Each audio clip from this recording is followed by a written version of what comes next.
ایک یہودی بچہ میرے رسول کی بارگاہ میں آتا اور حضور کی خدمت کرتا. یہودی تھا، نہ باپ آتا ہے، نہ بھائی آتے ہیں، نہ چچا آتا ہے. بخاری میں اس کا ذکر موجود. آتا اور محبت کرتا، خالی نوکری کرتا. بیمار ہو گیا، قربان جائیں. اللہ کے رسول تیمارداری کرنے چلے گئے اور حضور اس کے سرانے جا کے بیٹھ گئے. وہ یہودی اس بات پر ہی بڑا حیران تھا کہ مجھ غریب کے گھر محبوب آ گئے. اور پھر حضور اس کے گھر جا کے گویا کنواں پیاسے کے پاس چلا گیا. گھر جا کے حضور سرانے بیٹھ کر فرمانے لگے چل پڑھنا کلمہ، پڑھنا کلمہ. یہ اس کی محبت تھی. وہ صرف محبت کرتا. وہ تو بچہ تھا، اظہار بھی نہیں کر سکتا تھا. وہ صرف پیار کرتا، لفظوں کا جامہ نہیں پہناتا تھا. وہ اپنے معاملات، وہ اپنے عمل سے محبوب سے محبت کرتا. حضور علیہ السلام سے پیار کرتا. اور عمر بھی چھوٹی تھی ابھی. عشق لگا سی کھیڈاں کھیڈ دینوں تے کھیڈاں بھول گئیاں. کجل پایا سی یار دے ویکھنے نوں، پھر وہ دی یاد وچ روندیاں ہی ڈل گئیاں. حیدر شاہ اس گلی کدے نہ رلدی، پر ہن تے رلدی میں رل گئیاں. محبوب فرمانے لگے کلمہ پڑھ لے. اس نے اپنے باپ کی طرف دیکھا. ابا جی کیا کہتے ہیں؟ تو والد کہنے لگے پتر جیسے کریم فرماتے ہیں ویسے ہی کر لے. اس نے کلمہ پڑھنا شروع کر دیا اور محبوب وہاں سے اٹھے اور یہ کہتے ہوئے اٹھے کہ شکر ہے اللہ نے اسے دوزخ سے نجات عطا فرما دی. جہنم سے بچ گیا. کس بنیاد پر بچ گیا؟ کون سی چیز حضور کو اس کے گھر لے گئی؟ وہ اس کی محبت ہے نا نبی پاک سے، وہ اس کا پیار ہے نا حضور کے ساتھ، وہ وارفتگی، وہ شوق، وہ درد. 2-4 دن کے بعد ایک صحابی نے حضور کی زیارت کی. غریب آدمی تھا. اسے ظاہری طور پر نہ چہرہ انور پر کچھ نکاہت نظر آئی. عرض کرنے لگے حضور میرے ماں باپ قربان، میں چہرے پر کچھ کمزوری ظاہری طور پہ دیکھ رہا ہوں. تو حضور فرمانے لگے 4-5 دن بیت گئے، سوائے کھجور پانی کے میں نے کچھ کھایا نہیں. صرف میٹھا ہی کھانا سنت نہیں، فاقہ کرنا بھی سنت ہے. میں نے کچھ دنوں سے کھایا نہیں. اس کے ظاہری اثرات ظاہری طور پر کچھ تمہیں دکھائی دے رہے ہیں. دوڑے گئے، گھر والوں سے پوچھا کچھ ہے کھانے کے لیے؟ انہوں نے کہا کچھ نہیں ہے. جو اپنے گھر تھے قریب رشتہ داروں کے، پڑوسیوں کے، ہمسایوں سے، ان سے پوچھا تمہارے پاس ہے کچھ کھانے کو؟ انہوں نے کہا کچھ نہیں. اب یہاں بھی رکے نہیں. یہ محبت ہے نا، یہ شوق پیدا کرتی. یہ محبت ہے نا، یہ بندے کے اندر جذبات پیدا کرتی. یہ محبت ہے، عدم سے لائی ہے ہستی میں آرزو رسول. اور دیکھو کہاں کہاں لیے پھرتی ہے جستجو رسول.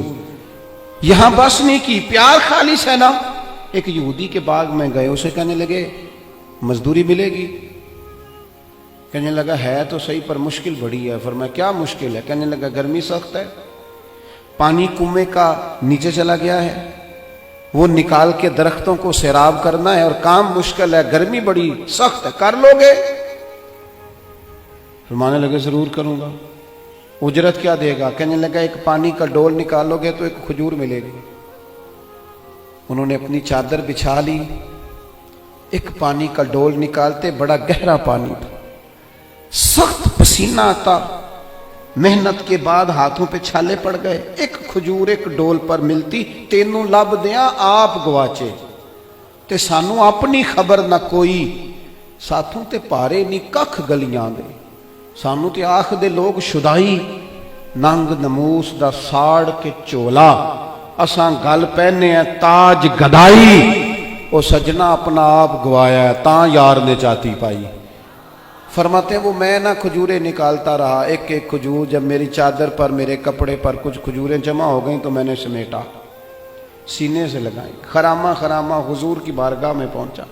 کریم مسجد نبوی شریف میں تشریف فرما تھے. یہ کوئی بہت قیمتی چیزیں بظاہر نہیں ہیں، میری بات کو سمجھیے.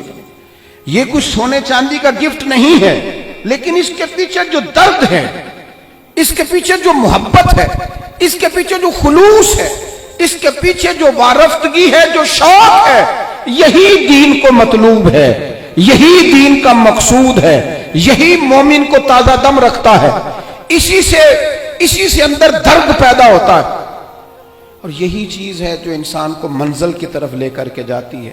ہم نا باتوں کی حد تک عاشق رہ گئے ہیں۔ عشق کا اظہار نہ شعروں سے ہوتا ہے، نہ باتوں سے ہوتا ہے، نہ نعروں سے ہوتا ہے، نہ جلسوں سے ہوتا ہے۔ وہ تو رات کو تنہائی میں بیٹھ کے اپنے دل سے پوچھ پیار کتنا ہے، وہ تو پوچھ اپنی آنکھوں سے کہ یہ کہاں کہاں روتی ہیں تو محبت میں کیوں نہیں روتی۔ یہ تو خالص قلبی کیفیت اور قلبی واردات کا نام ہے۔ وہ کھجوریں لے کر حضور کی بارگاہ عالی مرتبت میں حاضر ہوئے، کریم چٹائی پہ بیٹھے تھے، زمین پر تشریف فرما۔ کھجوریں جب حضور کے سامنے رکھی تو محبوب نے یوں نظر اٹھائی، تیری ایک نظر کا کمال ہے اور میری زندگی کا سوال ہے۔ وہ کھجوریں محبوب نے ایک اٹھائی اور کھجور کو پہلے منہ میں رکھا، اور پھر ان کے سارے وجود کو پسینے میں شرابور دیکھا، ہاتھوں کے چھالے دیکھے، تو حضور فرمانے لگے اتنی گرمی میں اتنی محنت، اس موسم میں اتنی مشقت، اتنا بوجھ، فرمایا کس چیز نے تجھے مجبور کیا یہ کام کرنے پر؟ آخر کوئی جذبہ تو پیچھے ہوگا۔ کئی دفعہ بچے روتے ہوتے ہیں، کئی دفعہ ماں باپ بیمار ہوتے ہیں، کئی دفعہ بہنوں کی شادی کرنی ہوتی ہے، کئی بار گھر میں کوئی بیمار ہوتا ہے، کوئی جذبہ ہوتا ہے نا جو بندے کو لے جاتا ہے۔ اور بھائی کس چیز نے مجبور کیا؟ غریب آدمی تھے، سادے بندے تھے، گھٹنے زمین پہ رکھے تو رو پڑے، کہنے لگے یا رسول اللہ کوئی نہیں مجبور کر سکتا، ہمیں تو آپ کی محبت نے مجبور کیا ہے۔ یہ محبت ہے جو لے گئی، یہ محبت ہے۔ حضرت عمر بن جموع 4 بیٹے لے کے میدان احد میں آئے تھے، 4 بیٹوں سمیت کل کمائی انسان کی اولاد ہوتی ہے، اور خود ان کی ٹانگ ایک تھوڑی چھوٹی تھی، لنگڑا کے چلتے تھے۔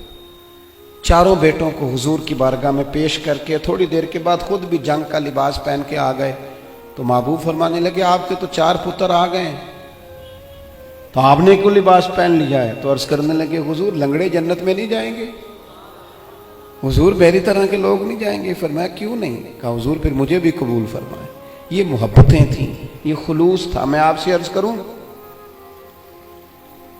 آج تک امت مسلمہ میں جو زندگی ہے، جو توانائی ہے، اور امت کی نبض جو چل رہی ہے، اس کی جو غذا ہے وہ رسول اللہ کی محبت ہے۔ اگر محبت مصطفیٰ کریم نہ ہو، ہم نے ایسے بزرگوں کے تذکرے پڑھے جنہوں نے ایک وقت دن میں روٹی کھائی اور سارا دن رسول اللہ کا دین پڑھایا، ایک وقت کھانا کھایا اور صبح و شام جد و جہد کی۔ کس چیز نے؟ حضور کی محبت نے، نبی پاک کی غلامی نے اس کام لگا دیا۔ آج نا ایک تو میڈیا کا زور، تبصروں کی شدت، اور ویڈیو میں الجھے ہوئے لوگ، اور پتہ نہیں کیا کیا دیکھتے، کیا کیا سنتے، کس کس قسم کی چیزوں کو دیکھتے اور دلوں کو سخت کرتے لوگ۔ وہ جو محبت کے سوتے تھے وہ تھوڑے سے کمزور پڑ رہے ہیں۔ ایک تو رات کو نا ہر صورت کچھ درود و سلام پڑھ کے سویا کرو، ہر صورت نا محبوب کی ایک نعت سن کے سویا کرو اپنے دل، اور یہ معاملات تنہائی میں کرو، تنہائی میں اپنے لہجے میں کچھ چیزیں ایسی پیدا کرو۔ آپ خود اپنے آپ کو دیکھو، انسان سب سے بڑا خود گواہ ہوتا ہے کہ میں کہیں سخت تو نہیں ہو گیا، کہیں میرا رویہ تلخ تو نہیں ہو گیا، کہیں کسی مقام پر میں کسی تکبر کا شکار تو نہیں ہو گیا۔ اپنے آپ سے خود بات کریں، اپنے آپ کو ٹٹولیں اپنے آپ۔ حضرت عبداللہ ابن سلام رضی اللہ تعالیٰ عنہ بڑے عالم صحابی ہیں اور صاحب حیثیت تھے، گھر میں بیٹے بھی تھے، غلام بھی تھے، پھر بھی ایک دن لکڑیوں کا گٹھا سر پہ رکھ کے نا گزر رہے تھے رستے سے، تو ایک صحابی نے کہا آپ کے گھر میں بیٹے بھی ہیں، غلام بھی ہیں، تو خود کام کر رہے ہیں؟ فرمانے لگے وہ میرا نفس ذرا بڑا ہو گیا تھا، کہنے لگ گیا تھا تو بڑی شے ہے، میں ذرا اسے نہ صحیح کر رہا ہوں، اس کو تھوڑا سا نا اپنے اوپر خود نہیں ڈھونڈتا پھرتا ہوا ہے اقبال اپنے آپ کو، آپ ہی گویا مسافر آپ ہی منزل ہوں میں۔ اپنے آپ کو دیکھیں، وارفتگی اور شوق اپنی طبیعت میں پیدا کریں، لہجوں سے ساری نفرتیں بھگا دیں۔ کوئی غلط کراس ہی کر گیا نا پھر کیا ہوا؟ کچھ جملے بعض اوقات بڑے اچھے لکھے ہوتے ہیں گاڑی کے پیچھے بھی۔ ایک جملہ مجھے بڑا ہی پسند ہے، بڑا ہی پسند ہے، اکثر گاڑیوں کے پیچھے لکھا ہوتا ہے تو لنگ جا ساڈی خیر ہے۔ آپ یقین کریں خیر ہے، کچھ بھی نہیں ہوتا، 5 منٹ لیٹ ہو جائیں۔ کوئی غلط کراس کر گیا، 2-4 ہارن دے گیا، تھوڑا تلخ ہو گیا، تو کیا ہے بھلا ہم؟ کوئی کر گیا نا بات تو پھر کیا ہوا؟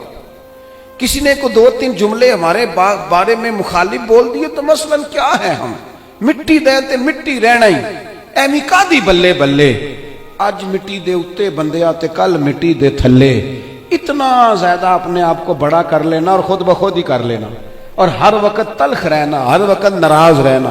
اگر کسی وقت کوئی نام بھی سلام لے سکے اور اگر کسی وقت کو پوری توجہ نہ بھی کر سکے تو کیوں کہتے ہو کہ بندہ متکبر ہے؟ یوں کیوں نہیں کہتے کہ کوئی پریشانی ہوگی؟ یوں کیوں نہیں سوچتے کہ اس کی طبیعت خراب ہوگی؟ او بھائی کچھ تو مجبوریاں رہی ہوں گی، یوں ہی کوئی بے وفا نہیں ہوتا۔ کسی جگہ غور کر لو، کہیں کسی شخص کو کوئی تکلیف نہ ہو، لیکن وہ ہم نے نہ تھوڑی تھوڑی باتیں، اب تو نہ ہمیں کوئی بات پتہ چلتی ہے نہ ہمارے پاس کوئی یقینی خبر ہوتی، ہم اپنے گھر میں بیٹھ کر سوچ کر ہی کہ فلاں اس طرح کا ہے، نرا سوچ کے ہی ناراض ہو جاتے ہیں۔ کوئی ہمارے پاس اس کی دلیل نہیں، کوئی ثبوت نہیں، کوئی پروف نہیں، فلانا بندہ اس طرح کا ہے، سوچ کر ہی ناراض ہو گئے 100%۔